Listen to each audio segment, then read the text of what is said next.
אז זהו, דורין ומשטרת האופנה עכשיו כאן במשימה, וברכות על היעדר הטלטלים שלך היום. הסבר, משהו? אני פשוט ראיתי תמונה של ג'יילו, ההורסת באיזה... ג'יילו בקאמבק, ג'ניפר לופז. אז אמרתי לעצמי... זו ג'ניפר לופז, וזו דורין אטיאס עם ג'ניפר לופז, ולא ברור מי זוהרת יותר ומי יפה יותר. איך אומרים אבורגלה באנגלית? בואי נדבר על איך אנשים מתלבשים, ומה את חושבת על זה. למה לדבר על כוכבות? על אבורגלות. בדיוק. אז אנחנו נתחיל... עם דונטלה ורסאצ'ה, את יודעת מה בסדר, זו דונטלה. זאת עם השם ורסאצ'ה, השם המחייב. לך אני רוצה להודות מקרב לב ששמת עלייך משהו. מכוער ופרחי ככל שיהיה, זה הרבה יותר עדיף מזה. כן, מה אני מתפלאה? אם יש לה את האומץ להשתזפן ככה, לא יהיה לה את האומץ להתלבש ככה? תגיד, מותר לעשות בטלוויזיה? עשית. טלי מורנו בשובו של השכפ"ץ. אמרו שיש איזו מלחמה בדרך, כאילו נראה לך שהיא יודעת משהו שבחדשות לא מספרים לנו? טלי, תחסכי ממני את השכפ"ץ ברביות הזה, ואם נשקפת סכנה, שבי במקלט. מה אנחנו אשמים? דורון ג'אמצ'י, מלך הסלים בפייטים. כאילו, מה עוד מחכה לי בעבר לפינה? רמטכ"ל בנעלי סירה? ג'אמצ'י, אתה לא כדורגלן, כפרה. זה לא מתאים. הודית. אז עם מה אני אתחיל, עם הטוב או עם הרע? תמיד עם הטוב. טוב. אז תראה איזה יופי להודית הסמלה.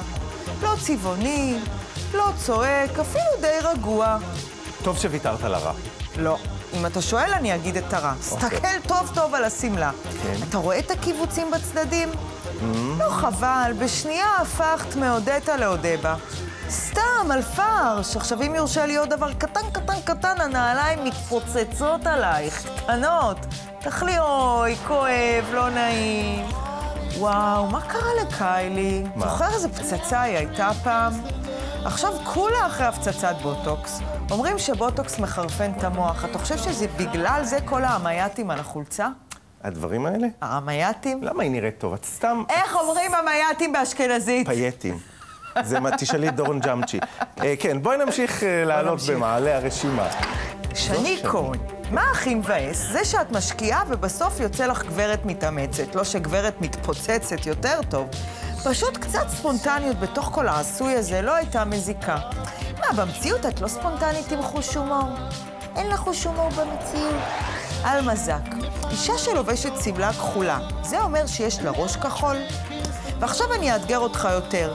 מה אם בעלה גם לובש כחול? איזה שובבים, יותר מדי סרטים על אינגה ויורגן, אה? אבל ברצינות, אלמה נראית סוף הסופים. עידו, הוא הקלות הבלתי נסבלת של הסירחון. כאילו הבן אדם לובש סחבות על גבי סחבות, ונראה תמיד כאילו תפסנו אותו דקה לפני הדוש. מה שלא יהיה זה מדליק אותי. הוא נראה הורס, וזאת הקלות הבלתי נסבלת בעצם. עומרי כספי, איפה הוא היה עד עכשיו? איזה פסון של NBA עם נגיעות מהמזרח תיכון חדש. אני לא מבינה, אף אחד לא התלבשה עליך. עומרי, תעשה לי ריבאונד. יש לי תחושה שממעמקי גובהך אל מרומי גובהו לא בטוח שהנבואה הזאת תתגשם. מה, של הריבאונד? כן, אבל תעזבי את זה. תתפלא. אתפלא. בואי נדבר על המקום הראשון שלנו, שלך דורין. את בוחרת בילדה קטנה? לורדס, כשאת הבת של מדונה, מותר לך ורק לך הכל. דוקטור מרטינס מגושמות, גרביונים קרועים, מעיל אור תחון. עכשיו, אני לא יודעת להסביר את זה, כי את מכון ויצמן, אתה יודע, אני לא סיימתי, אבל סיפרו לי שכנראה זה קשור למטען הגנטי. איזו אימא. מתכוונת לאימא שלי, כן? כן, כן, ברור. אווה. ראיתי אותה היום ברחוב. איזה מטען גנטי? זה מטען גנטי.